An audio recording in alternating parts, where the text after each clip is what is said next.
2020 फरवरी में मालेगांव में कोरोना की शुरुआत हुई थी और मालेगांव सेंट्रल यानी नदी के मशरक़ी सिमत का जो हिस्सा है यहाँ पर बहुत ज़्यादा शिद्दत के साथ कोरोना का ज़ोर था और उसकी वजह से बहुत सारे लोग जो है मुतासिर हुए थे। उस साल के गुज़रने के बाद जब सेकंड लहर आई तो मालेगांव में जो पश्चिम सिमत में रहने वाले लोग हैं वो उससे मुतासिर हुए और हालात कुछ इस तरह के बने कि ऑक्सीजन की हाहाकार थी।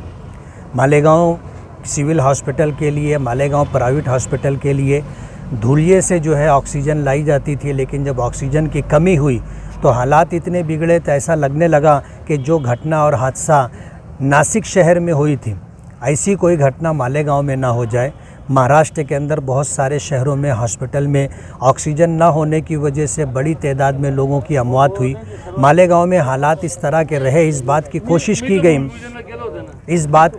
की गई कि मालेगांव के अंदर जो है इस तरह का कोई बुरा हादसा पेश ना आए।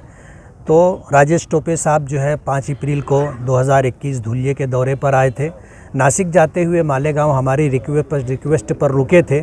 हमने उस वक्त उनके चाहने पर ये गुजारिश की थी कि मालेगांव के अंदर 20 KL का एक टैंक होना चाहिए, ऑक्सीजन लिक्विड बड़ा टैंक, ताकि मालेगांव में सिविल हॉस्पिटल में जो लोग मालेगांव शहर और अतराफ़ के देहात और ताल्लुक़े के लोग आते हैं उन तमाम का इलाज अच्छी तरीके से हो सके। उन्होंने भरोसा दिया था और ये कहा था कि 15 दिन के अंदर आपका काम हो जाएगा। 20 दिन के अंदर वादे की तकमील हो गई और उस वक्त से जो है इसके काम जारी था। आज अल्हम्दुलिल्लाह ऊपर वाले की मेहरबानी से ये 13,000 लीटर लिक्विड ऑक्सीजन इस टैंक में डाली गई और अभी जो है उसकी शुरुआत हुई है। आज उसका इफ्तिताही प्रोग्राम है।